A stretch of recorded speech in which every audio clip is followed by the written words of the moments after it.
सबसे पहले हम देखेंगे रेंज कैसे कैलकुलेट करते हैं। तो रेंज कैलकुलेट करने का फॉर्मूला होता है रेंज इज इक्वल टू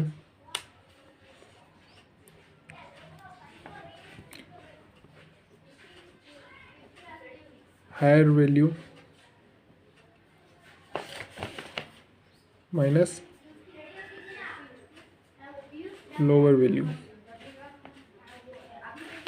यानी सीरीज़ हमारे पास गिवन हो तो उसके अंदर हायर वैल्यू में से लोअर वैल्यू को अगर अपन लेस कर देते हैं तो हमारे पास रेंज आ जाती है। इसमें हम रेंज को डिनोट करते हैं आर से, हायर वैल्यू को डिनोट करते हैं एच से और लोअर वैल्यू को डिनोट करते हैं एल से। तो जनरली हम यही फॉर्मूला हर जगह शॉर्ट फॉर्म में लिखते हैं, लेकिन यूँ भी लिख के आएंगे तो भी गलत नहीं होगा। अब क्वेश्चन गिवन है पेपर में, मार्क्स ऑफ स्टूडेंट है 15, 33, 36, 14, 40, 25, 17,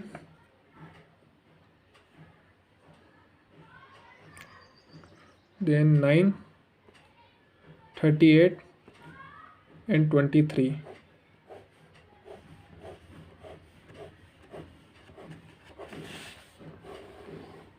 तो ये एक इंडिविजुअल सीरीज़ है।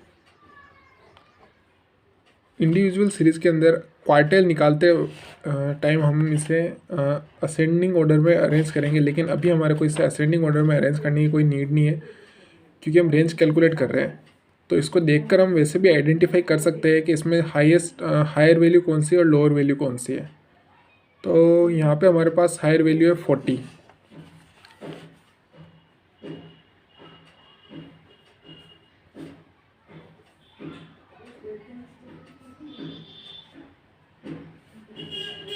और इस सीरीज़ की लोअर वैल्यू है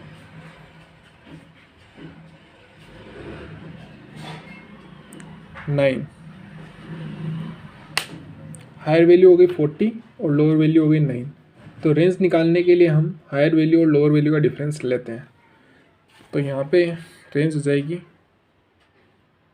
रेंज इज इक्वल टू, या फिर इसको हम आर इज इक्वल टू भी लिख सकते हैं, R is equal to H minus L. Higher value है 40 और लोअर वैल्यू है 9। हायर वैल्यू है 40, लोअर वैल्यू है 9। तो ये हो जाएगी, यहाँ पे हमारे पास रेंज आ जाएगी 31। ठीक है।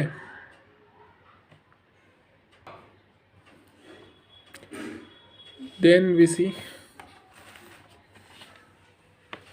एक और क्वेश्चन है जिसके अंदर हमारे को IQR and quartile deviation calculate करना होता है।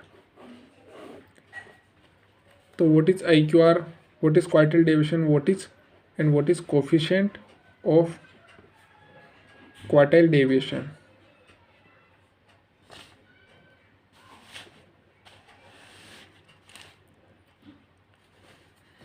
तो IQR होता है, IQR का फॉर्मूला होता है Q3 माइनस Q1। या हमारे को Q3 और Q1 कैलकुलेट करना पड़ेगा। रेंज में तो सिंपल था, इंडिविजुअल सीरीज अगर गिवन है तो उसमें से हायर वैल्यू और लोअर वैल्यू को अपन ने ले लिया, हायर माइनस लोअर वैल्यू कर दिया, हाईएस्ट माइनस लोएस्ट वैल्यू कर दिया तो आंसर आ जाएगा। लेकिन इंटर क्वार्टाइल रेंज में इतना इजी नहीं होता। इंटर क्वार्टाइल रेंज निकालने के लिए अपने को Q3 माइनस Q1, इनमें Q3 और Q1 कैलकुलेट करके निकालने पड़ेंगे। तो अब यहाँ पे देख लेते हैं Q1 का फॉर्मूला क्या होता है, n+1 डिवाइड बाई 4। और ऐसे ही Q3 का फॉर्मूला हो जाएगा 3n+1 डिवाइड बाई 4। ठीक है। तो अब मैं एक एग्जांपल लेता हूँ, अपन एग्जांपल से समझते हैं इसे।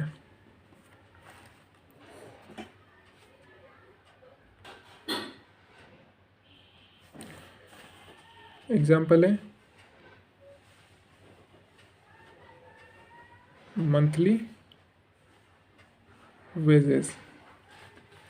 मंथली वेजेस यहाँ पे हमारे पास गिवन है 110, 140, 160, 170, 171, 177, 180, 182, 190 एंड 200। ये मैं जो क्वेश्चन सोल्व करवा रहा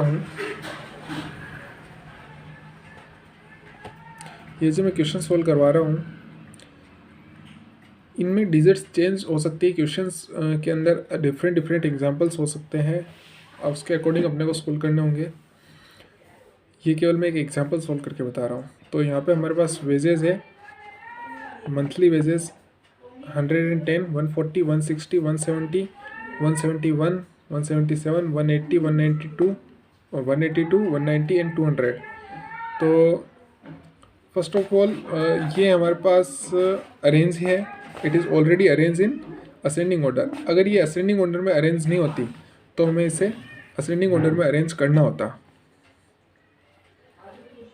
तो हम अरेंज कैसे करते हैं, अपन लिखते मंथली वेजेस और फिर अपन लिख लेते हैं सबसे पहले लोवेस्ट वैल्यू, फिर उससे बड़ी वैल्यू तो 140, फिर उससे बड़ी वैल्यू 160, फिर 170, फिर 171, देन 177, देन 180, देन 182,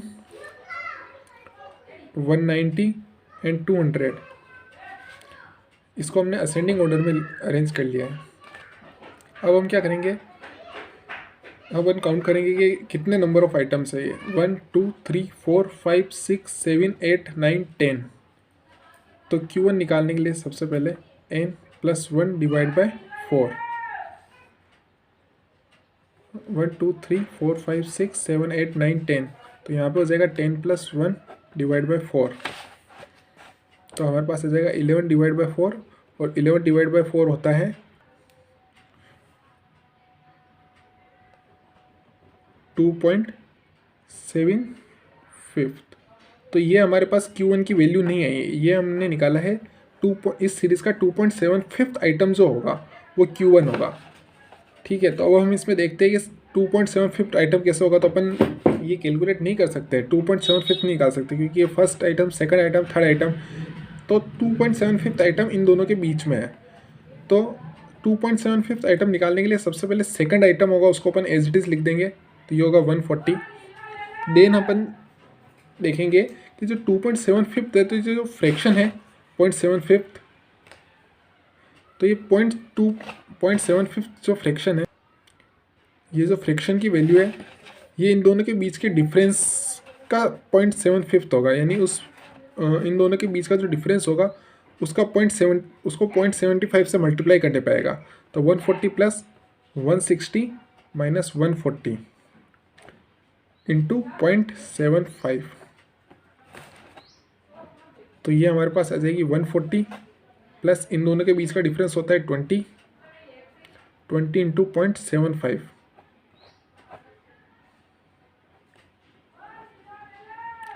इंटू 0.75 तो कितना हो जाएगा 140 प्लस 15। तो हमारे पास Q1 की वैल्यू हो जाएगी 155। ठीक है, अब हम निकालेंगे Q3 की वैल्यू। Q3 की वैल्यू निकालने के लिए 3n+1 डिवाइड बाय 4। तो 11 10+1 divide by 4, 3 multiply by bracket में जैसे 10+1। तो ये हो जाएगा 3 into 11 divide by 4, 33 divide by 4। तो ये हो जाएगा 8.25 आइटम।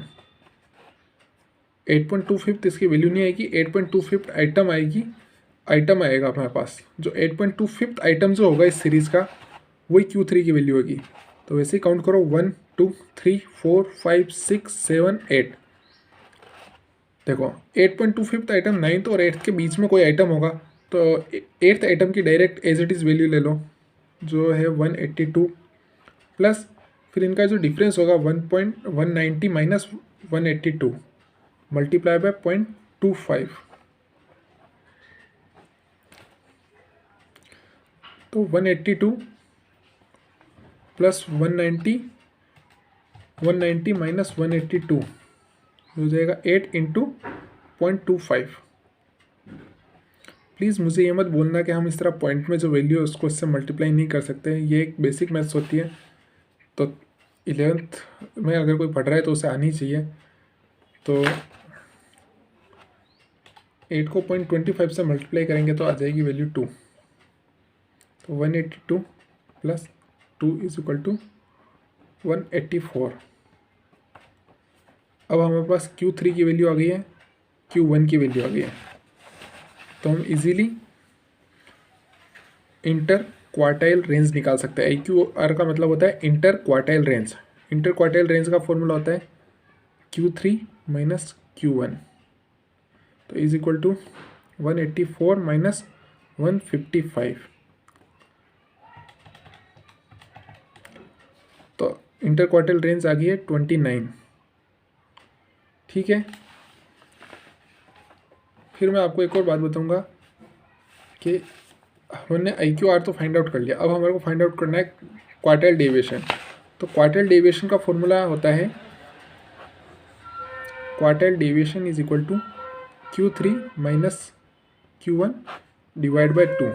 तो ये और कुछ नहीं है, इंटर क्वार्टाइल रेंज का हाफ है, क्योंकि इंटर क्वार्टाइल रेंज का फॉर्मूला क्या होता है Q3 माइनस Q1 और क्वार्टाइल डेविएशन का फॉर्मूला होता है Q3 minus Q1 divide by 2। तो Q3 की वैल्यू हमने अभी अभी कैलकुलेट करी ही है 184 और Q1 की वैल्यू है 155। तो 184 माइनस 155 डिवाइड बाय 2, 184 माइनस